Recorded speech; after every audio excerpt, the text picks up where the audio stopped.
We're going to talk about a sensitive, lyrical, literary novel by Dan Brown called The Lost Symbol. And here to help us do that, to my right is Dan Burstein, co-author and co-editor of Secrets of the Lost Symbol.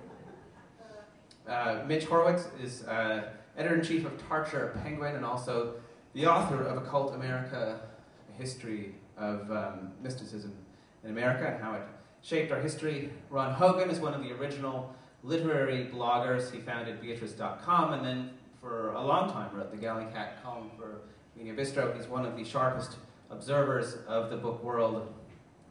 And Maureen Johnson is a New York Times best-selling author of 7 young adult novels. I've asked everybody to make a few opening remarks just to give us all a sense of where they're coming from and what their experience of the novel has been. And now I'm going to make them say that. Our view is that Dan Brown does have a very interesting finger on the pulse of popular culture. For whatever you want to think about him as a novelist, and I realize that most people in a highbrow discussion such as this will find his writing style irritating, annoying, etc., and his characters rather cardboard, and his dialogue rather implausible, and his plots even more implausible. But the fact that he gets so many people reading and turning the page, and the fact that he is able to bring in some fascinating issues of history. If you look at The Lost Symbol, his overarching argument about the importance of not only Freemasons, but their ideas to the early American experience, and particularly this notion that our country was founded in a philosophical mood of openness and tolerance, and a view of religion as a highly private matter, not as a public state matter. And the background he paints on those issues, I think, is extremely important and relevant to our current political context. He got his arms around the topic of the role that Freemasonry played in the colonial history of our country, at least from my perspective. It's very difficult for people to evaluate an organization like Masonry and its influence on America without either getting kind of paranoid and conspiratorial because of the organization's secrecy and its use of occult symbols, or without dismissing it altogether. And neither extreme is acceptable. And I think Brown really seemed to understand that in this very rural colonial society that America was in the 16 and 1700s, Masonry represented a relatively liberal, ecumenical influence, fraternity that commanded the allegiance of some of the leading people in the society, and that brought over to America, usually through British garrisons, usually on British troop ships, brought over to America some of the most radical ideals that had come out of the last stages of the Reformation, specifically that people of different religious faiths could successfully coexist within a single organization, within a single nation.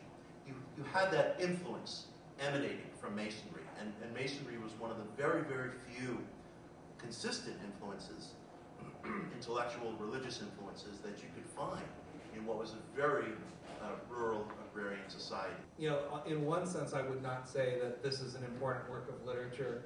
In another sense, I think I would say that this is an important work of literature, in that it is probably the most successful spiritual allegory in American culture in years. I mean, this is basically a 21st century Pilgrim's Progress.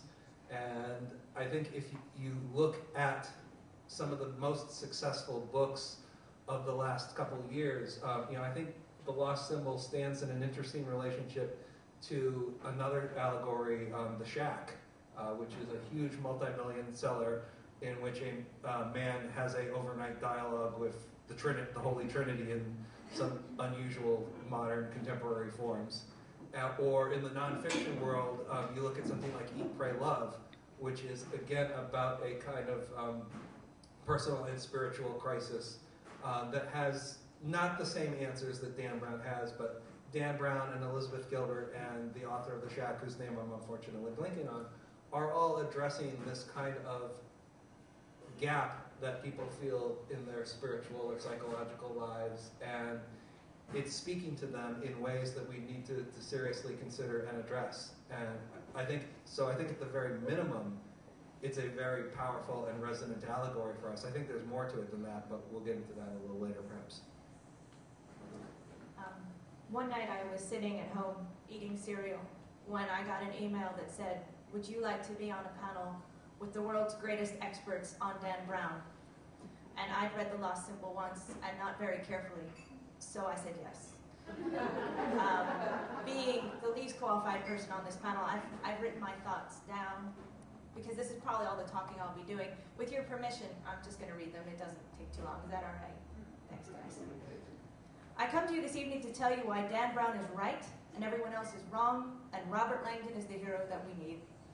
I think Dan Brown was tired of Jason Bourne, James Bond, Jack Bauer, Indiana Jones, and John McClane, and decided to make us what we really want, a nebbishy hero whose name does not begin with J.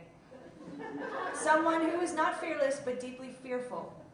A reading of The Lost Symbol alone reveals his fear of planes, elevators, running in loafers, spontaneous speaking, basements, long hallways, rats, stairs, fast driving, catwalks, and tiny conveyor belts. This is a man who wears turtlenecks because he is afraid of ties. This is also a man who could not save his own ass with a two-handed ass-saving machine. So he is incapable of saving anyone else. He spends most of the book having absolutely no idea what's going on. Like a cat lost in an airport, he dodges and weaves his way around massive, frightening figures. "What the hell?" he asks. "You cannot be serious." And in what form does danger come? It comes in Sudoku. Because just as you suspect, the forces of good and evil spend all of their time making codes and building puzzle cities. Everyone in power is full tilt boogie crazy. Secrets are the building blocks of the universe, and absolutely everything is interesting if you are just boring enough to see that fact. This is the world I want to live in. And this is the world that Dan Brown has shown to me. Thank you for your patience.